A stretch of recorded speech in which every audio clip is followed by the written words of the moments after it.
Welcome back to my channel. Thank you for being here. Today I am planning to do a collective reading and I have no idea who wants to come through or what messages want to come through. So we're in this ride together.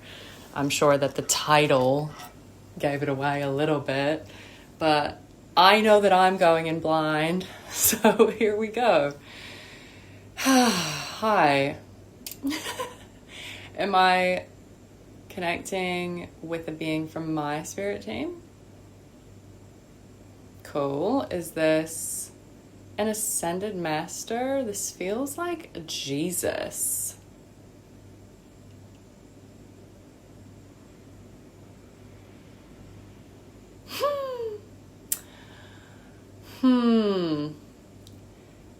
Jesus, the Son of God. We are all sons of God. That was the message. Jesus. Am I really talking to Jesus?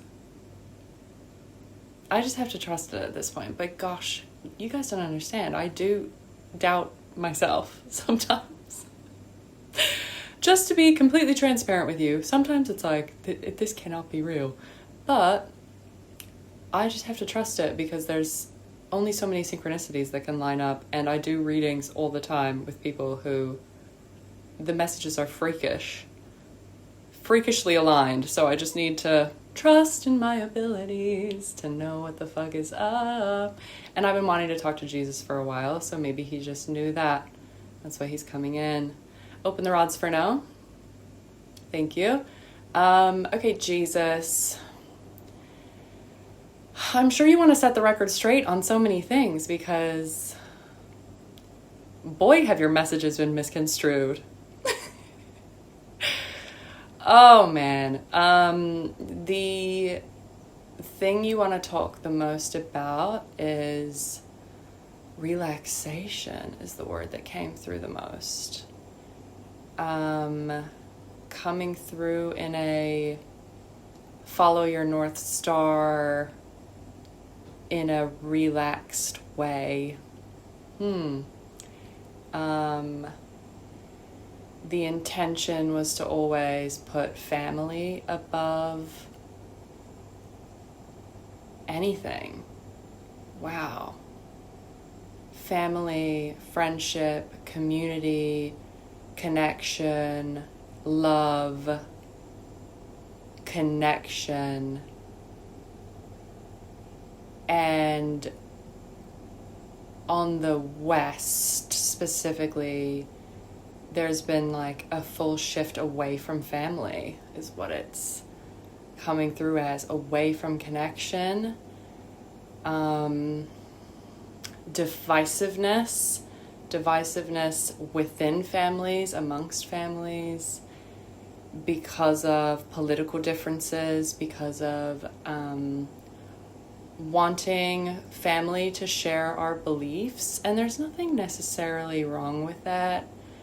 There's only the fact that people have different truths that live within them, and you can disagree with those truths and still be family.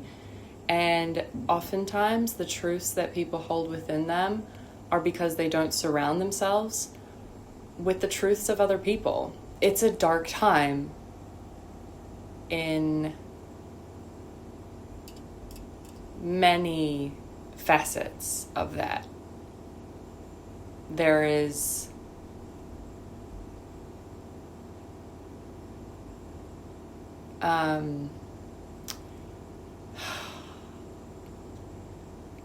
Jesus is fascinated by this time because he was a big proponent of immigration, connecting cultures with other cultures, unity in that way. And I think what's going on in particularly America with immigrants is abhorrent, and absolutely the direct opposite of what Jesus's teachings were. And a lot of the the people responsible for mass deportations, and I'm sorry, it is hard for me to talk about, just to be completely frank. It kind of makes me feel nauseous in my stomach and my throat. I just feel like I want to be sick when I think about it. And I do feel like Jesus is like showing me visuals and showing me the way that those opposed to Jesus were operating in a way that people who are for Jesus are now operating in. And I think that's the big disconnect, that he's like, I'm baffled how misconstrued my teachings have gotten. Wow. And him being like the Son of God is so emblematic that we are all the Son of God. And it's about oneness. And the second that there is this feeling in opposition of otherness that is not only against Jesus' teachings, it's against the law of nature, the way of the world. We are connected with the trees, we are connected with the flowers, we are connected with the bugs, the bees, the sun, the clouds. We are all one. And even those with opposing views to us are part of that oneness. And this is where it gets very complicated, because obviously fucking ICE agents are so fucked up in their views, but they also have family. They also have brothers and sisters and parents and children.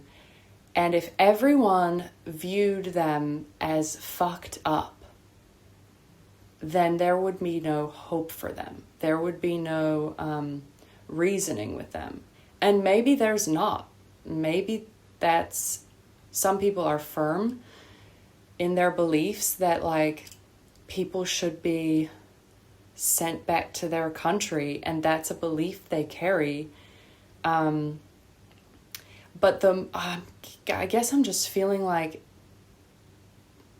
there's a distinguished line between othering for the sake of like tormenting another group of people, and then othering for the sake of just not getting along. And I think it's absolutely okay to separate yourself from people with different views from you, especially for preservation's sake. We need to keep ourselves safe, and we need to keep ourselves in alignment with love. And if someone is tormenting you out of that alignment, it's perfectly acceptable to disconnect. I don't think I feel comfortable saying that. Because, like, who the fuck is really in the wrong here?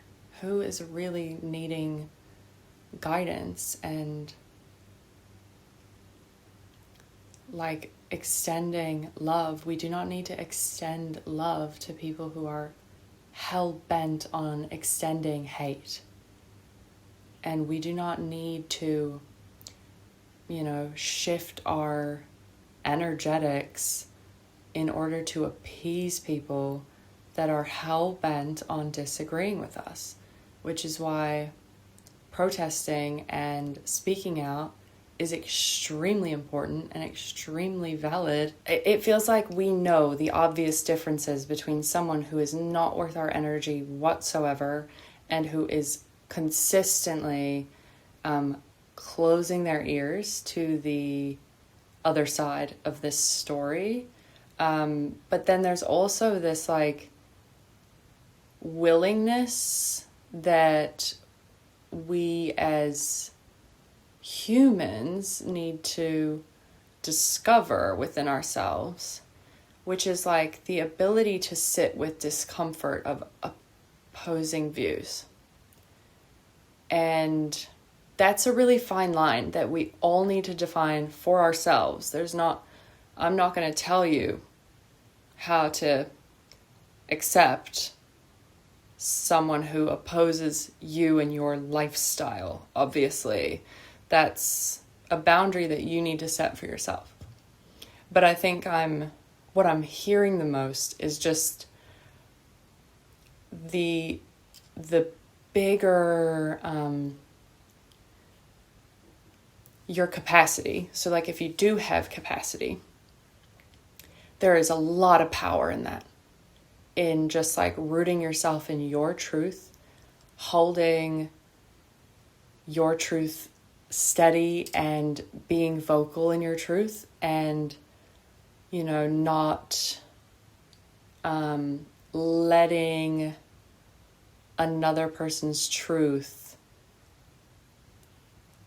create a disconnect in all cases, because there is some type of growth in getting uncomfortable around someone who is different from you. And the more divided everything becomes, the less togetherness there will ever be.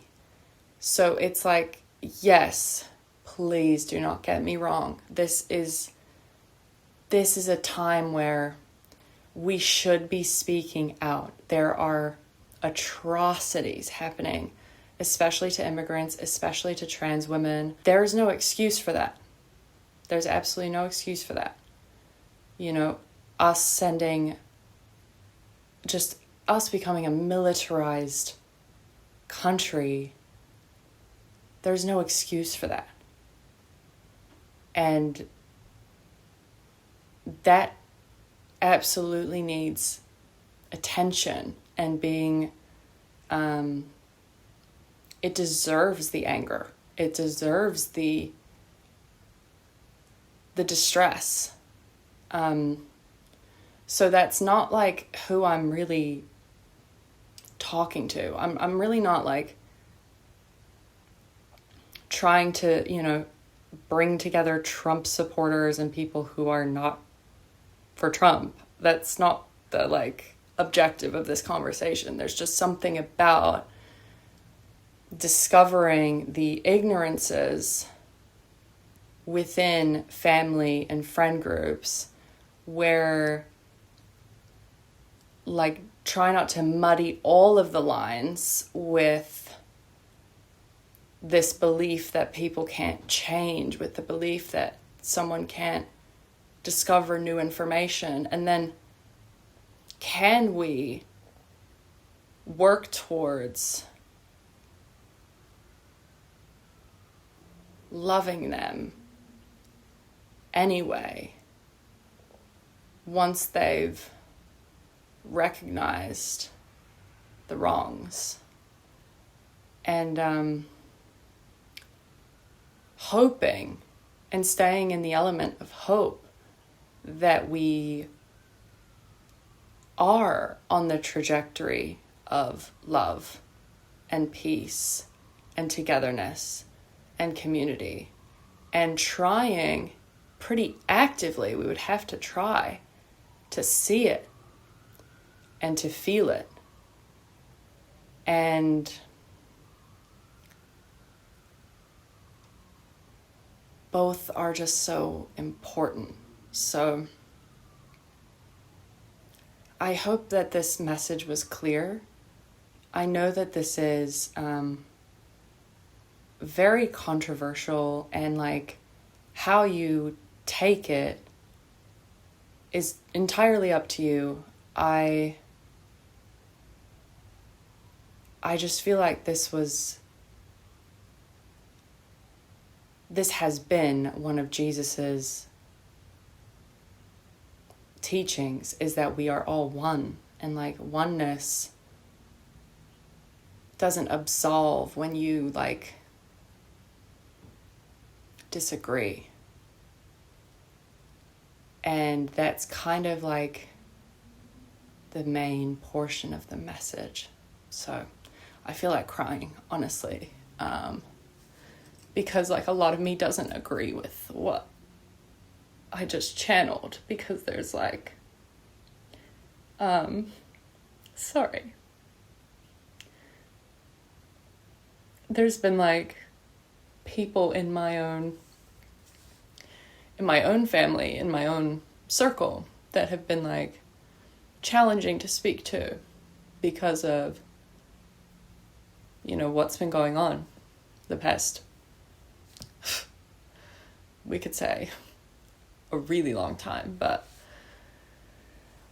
so part of me, it's like, it's not resonant entirely, and I'm even trying to digest the messages.